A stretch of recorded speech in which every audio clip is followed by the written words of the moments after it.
ইতিমধ্যেই যিনি তার ব্যক্তিত্ব দিয়ে তার নেতৃত্ব দিয়ে দলমতের ঊর্ধ্বে উঠেন গণমানুষের হৃদয়কে অর্জন করতে সক্ষম হয়েছেন আমাদের প্রিয় নেতা, প্রিয় অভিভাবক, যিনি কখনো সমাজের মানুষের উপরে নিজেকে নেতা মনে করেন না, যিনি মনে করেন তিনি সমাজের একজন সাধারণ মানুষ, সমাজের মানুষের একজন ভাই, একজন বন্ধু, যারাকে আমরা সাধারণ মানুষ মনে করি আমাদের অভিভাবক, প্রিয় নেতা, প্রিয় অভিভাবক।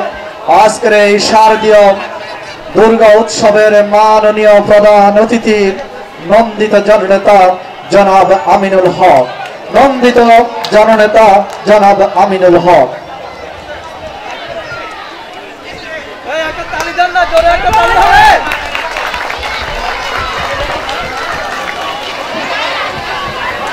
আমাদের হিন্দু সম্প্রদায়ের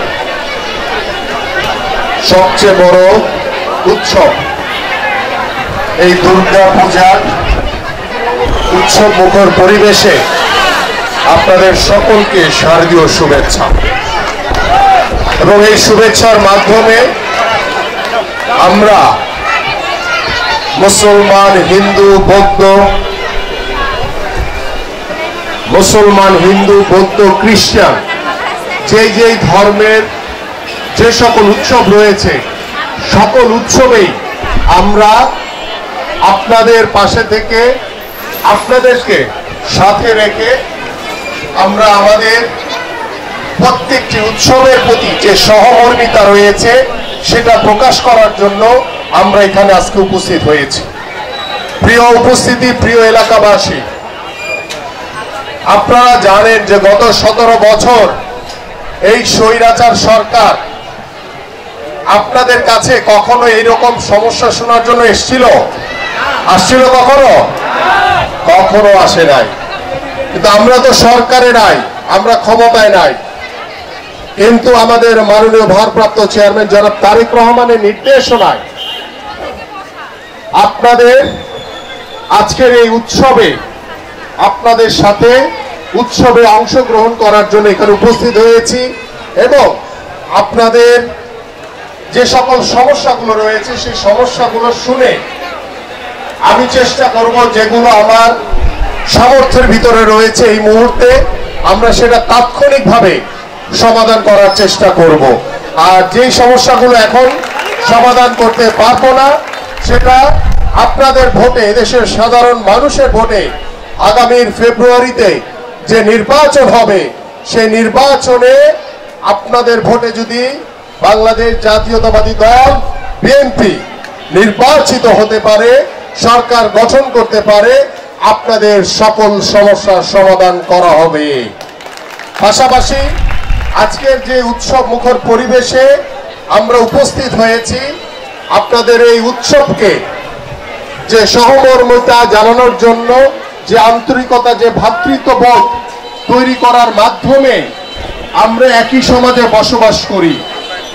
কিন্তু গত 17 বছর ওই স্বৈরাচার সরকার, আওয়ামী লীগ সরকার আপনাদেরকে আওয়ামী লীগ বানাতে বাধ্য করেছে, আপনাদেরকে সংখ্যালঘু বলেছে, সংখ্যালঘু বলে আপনাদেরকে ওই স্বৈরাচার সরকার ব্যবহার করেছে। কিন্তু আমাদের মাননীয় ভারপ্রাপ্ত চেয়ারম্যান জনাব তারেক রহমান আপনাদেরকে কখনোই সংখ্যালঘু বলতে চান না। আমরা কখনোই আপনাদেরকে সংখ্যালঘু বললে আমাদের সমাজ থেকে, আমাদের পরিবার থেকে আমরা আপনাদেরকে আলাদা করতে চাই না।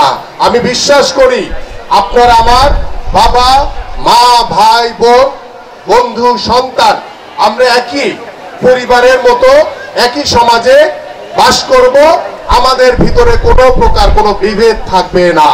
আমরা চাই আপনাদেরকে আপনাদের যে সামাজিক যে সমস্যাগুলো রয়েছে, আপনাদের যে পারিবারিক সমস্যাগুলো রয়েছে, আপনাদের যে রাষ্ট্রীয় সমস্যাগুলো রয়েছে, সেই সকল সমস্যা আপনাদের সাথে বসে আলোচনা করে পরামর্শ করে আমরা সকল সমস্যার সমাধান করব এবং আমরা এই সমস্যার সমাধানের মাধ্যমে আমি আপনাদের কাছে যে মেসেজটি, যে তথ্যটি দিতে চাই যে আমরা সকলেই বাংলাদেশী, আমরা এই দেশে জন্মেছি, এদেশে হয়তো বা আমাদের মৃত্যু হবে, কিন্তু মৃত্যুর আগ দিন পর্যন্ত আমরা আমাদের এই তরুণ প্রজন্ম, আমাদের সন্তানদের জন্য, ভবিষ্যৎ প্রজন্মের জন্য আমরা একটি শান্তিপূর্ণ সমাজ, শান্তিপূর্ণ একটি বাংলাদেশ রেখে যেতে চাই, যে বাংলাদেশে আপনাদেরকে বিগত সরকার যেভাবে ব্যবহার করেছে, ভবিষ্যতে যাতে আপনাদেরকে কেউ ব্যবহার করতে না পারে। আমি খুব দৃঢ়ভাবে বলতে চাই যে গত 17 বছর ওই আওয়ামী লীগ আপনাদেরকে আওয়ামী লীগ বানাতে বাধ্য করেছে, কিন্তু আমি আপনাদের কাছে অনুরোধ করছি, আপনাদের বর্তমানে বিএনপি হওয়ার দরকার নাই। আপনারা যেমন আছেন ঠিক একই রকম থাকবেন। আমার দায়িত্ব আপনাদের এই এলাকার একজন সন্তান হিসেবে, ভাই হিসেবে, বন্ধু হিসেবে, বাংলাদেশ জাতীয়তাবাদী দল বিএনপির একজন ক্ষুদ্র কর্মী হিসেবে আমার দায়িত্ব হচ্ছে আপনাদের সন্তানদের জন্য, আপনাদের ভবিষ্যৎ প্রজন্মের জন্য, আপনাদের জন্য সামাজিক সকল সুযোগ সুবিধা নিশ্চিত করা, আপনাদের সকল মৌলিক চাহিদাগুলো পূরণ করা, এবং সেই পূরণ করার মাধ্যমে আমি যে বিষয়টি বলতে চাই যে আপনারা ইতিমধ্যে আপনাদের যে সমস্যাগুলোর কথা বলেছেন, আপনাদের যে মন্দির, সেই মন্দির স্থায়ীভাবে নির্মাণের জন্য ইতিমধ্যে আমাদের রনিল এবং সুজনের নেতৃত্বে এবং আমাদের প্রধান উপদেষ্টা রায়চরণ দার নেতৃত্বে এই মন্দিরটি খুব দ্রুতই ইনশাআল্লাহ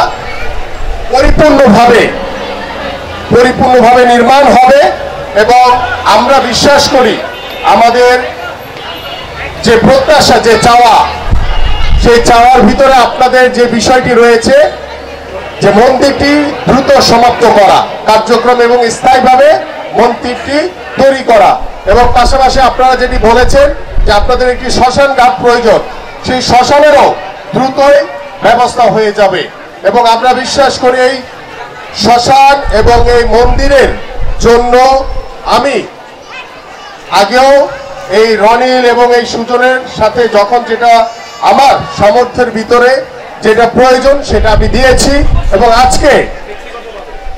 আজকে আপনাদের এই মন্দিরের উন্নয়নের জন্য আমি আরো 2 লক্ষ টাকা দিয়ে যাচ্ছি, এবং আপনাদের সবচেয়ে বড় যে সমস্যাটি, যেই সমস্যাগুলো আমি ইতিমধ্যে আমাদের মাননীয় ভারপ্রাপ্ত চেয়ারম্যান জনাব তারেক রহমানের সাথে আলোচনা করেছি, আপনাদের স্থায়ী পুনর্বাসন, এবং এই স্থায়ী পুনর্বাসনের জন্য আমরা ইতিমধ্যে কর্ম পরিকল্পনা করেছি। আল্লাহ পাক যদি আমাদেরকে আগামী যে নির্বাচন হবে সেই নির্বাচনে ধানের শীষের প্রতীক নিয়ে বাংলাদেশ জাতীয়তাবাদী দল বিএনপিকে নির্বাচিত করে আপনাদের ভোটে, দেশের সাধারণ মানুষের ভোটে, আপনাদের এখানে যতগুলো পরিবার রয়েছে প্রত্যেকটি পরিবারের জন্য স্থায়ী পুনর্বাসনের ব্যবস্থা করা হবে। পাশাপাশি আপনাদের যে গ্যাসের সমস্যার কথা বলেছেন, সেই গ্যাসের সমস্যাগুলো আমি আমাদের এখানে যারা নেতৃবৃন্দ রয়েছেন আপনাদের এবং আমাদের যারা স্থানীয় নেতৃবৃন্দ রয়েছেন তাদের সাথে কথা বলে আমরা চেষ্টা করব দ্রুত এই সমস্যার সমাধানের জন্য। কারণ এই গ্যাসের সমস্যাটি শুধু আমাদের এই এলাকার না, সারা বাংলাদেশে একটি জাতীয় সমস্যা হয়ে দাঁড়িয়েছে।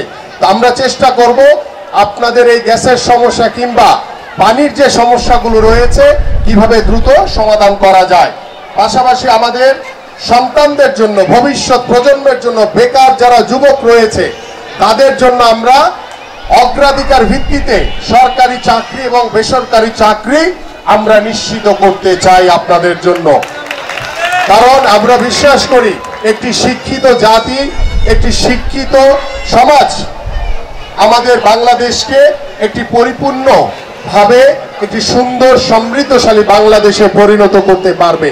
এই জন্য আপনাদের সকলের কাছে আমি আহ্বান করব যে আমরা দল মত নির্বিশেষে আমরা আগামীর যে ফেব্রুয়ারির যে নির্বাচন হবে সেই নির্বাচনে আপনারা সকালবেলা ঘুম থেকে উঠে ভোট কেন্দ্রে যাবেন, আপনাদের পছন্দের প্রার্থী, আপনাদের পছন্দের মার্কাকে ভোট দিয়ে জয়যুক্ত করবে এবং সেই জয়যুক্ত করার মাধ্যমে আমরা একটি জনগণের সরকার পাবো। সেই জনগণের সরকার আপনাদের কাছে জনগণের যে জবাবদিহিতা সেটা পরিপূর্ণভাবে থাকবে এবং আমরা বিশ্বাস করি আপনাদের মাধ্যমে আমরা আগামীতে একটি মানবিক বাংলাদেশ গড়ে তুলতে পারবো এবং আমাদের মাননীয় ভারপ্রাপ্ত চেয়ারম্যান জনাব তারেক রহমান আমাদের রাষ্ট্র কাঠামো মেরামতের যে 31 দফার কর্ম পরিকল্পনা দেওয়া হয়েছে সেখানে খুব স্পষ্টভাবে তিনি বলেছেন ধর্মীয় স্বাধীনতার সর্বোচ্চ গুরুত্ব দেওয়া হবে। আমি বুঝাতে চাচ্ছি যে আমরা মুসলমান, হিন্দু, বৌদ্ধ, খ্রিস্টান আপনারা যেই ধর্মেরই হন না কেন যার যার উৎসব আপনারা স্বাধীনভাবে সুন্দরভাবে করবেন, যাতে কোনো প্রকার কোনো অপশক্তি যাতে কখনোই কোনো বিশৃঙ্খলার মাধ্যমে আপনাদের কারো কোনো ক্ষতি করতে না পারে। এবং আমরা বিশ্বাস করি যে আমরা যেই সমাজে বসবাস করি আমরা একই সাথে ভাই বোন, বাবা মা, বন্ধু, সন্তান হিসেবে আমরা একই পরিবারের মতো একই ছাদের নিচে একই প্রতিবেশীর মাধ্যমে আমরা বসবাস করব, যাতে আমাদের ভিতরে কোনো অপশক্তি কেউ কখনো যাতে আমাদের ক্ষতি করতে না পারে। এ বিষয়ে আপনারা সতর্ক থাকবেন এবং আমার যে ভবিষ্যৎ যে পরিকল্পনা রয়েছে আমরা প্রত্যেকটি নিম্ন আয়ের মানুষ যেখানে বসবাস করে আমি আমাদের সেই সন্তানদের জন্য ভবিষ্যতে বিনামূল্যে স্কুল নির্মাণের মাধ্যমে বিনামূল্যে শিক্ষা ব্যবস্থা নিশ্চিত করতে চাই আপনাদের জন্য। আমি যে সকল স্থানে আমাদের নিম্ন আয়ের মানুষ বসবাস করে সেখানে আমার বাবা মা, ভাই বোন, আত্মীয় স্বজন থেকে যারা সন্তান রয়েছে সকলের জন্য আমরা স্বাস্থ্য সেবা বিনামূল্যে নিশ্চিত করতে চাই স্বাস্থ্য কেন্দ্র তৈরি করার মাধ্যমে। পাশাপাশি আমাদের যে সকল সামাজিক যে রাষ্ট্রীয় সমস্যাগুলো রয়েছে সেই সমস্যাগুলো আমরা দ্রুত সময়ের ভিতরে চেষ্টা করব আপনাদের সহপরামর্শ নিয়ে আপনাদের সাথে কথা বলে সেই সকল সমস্যাগুলো দ্রুত সমাধান করতে। আজকে এই উৎসবমুখর পরিবেশে আমি বক্তব্য দীর্ঘায়িত করব না। আমি আপনাদের এই উৎসবের সাথে সহমর্মিতা, আমার নেতৃবৃন্দ যারা রয়েছেন সকলেই আমরা সহমর্মিতা পোষণ করছি এবং আমরা এভাবেই সকল ষড়যন্ত্রকে মোকাবেলা করে আমরা এভাবেই কাঁধে কাঁধ মিলিয়ে আন্তরিকতার সহিত আমরা সকল উৎসবে অংশগ্রহণ করে আমরা আমাদের সহমর্মিতা প্রকাশ করব এই প্রত্যাশা ব্যক্ত করছি। এবং আমার পক্ষ থেকে আপনাদের জন্য ক্ষুদ্র কিছু উপহার নিয়ে এসেছি, সেটি আমি রনিল এবং সুজনকে বলবো যে আপনাদের কাছে আমি কয়েকটি দিয়ে যাব, বাকিগুলো রনিল এবং সুজন আপনাদের কাছে পৌঁছে দিবে এবং আমরা এভাবেই আমরা প্রত্যেকটি উৎসবে আমরা একে অপরের মাধ্যমে আনন্দগুলো ভাগ করে নিব। আপনারা সকলে ভালো থাকবেন, সুস্থ থাকবেন এবং আপনাদের যে সকল সমস্যা এগুলো নোট করা হয়েছে এই সমস্যাগুলো আমরা চেষ্টা করব দ্রুত সমাধান করার জন্য এবং যেটা এখন হবে না সেটাই আমরা ইনশাআল্লাহ আগামী ফেব্রুয়ারিতে যে জাতীয় সংসদ নির্বাচন হবে সেই সংসদ নির্বাচনে আপনাদের ভোটে, দেশের সাধারণ মানুষের ভোটে আমরা নির্বাচিত হলে আপনাদের সকল সমস্যার সমাধান করা হবে ইনশাআল্লাহ। আপনারা সবাই ভালো থাকবেন এবং আপনাদের সকলকে আবারও শারদীয় শুভেচ্ছা জানিয়ে আমি আমার বক্তব্য শেষ করছি। বাংলাদেশ জিন্দাবাদ, বাংলাদেশ জাতীয়তাবাদী দল বিএনপি জিন্দাবাদ। ধন্যবাদ, ধন্যবাদ, ধন্যবাদ। সার্বজনীন শারদীয়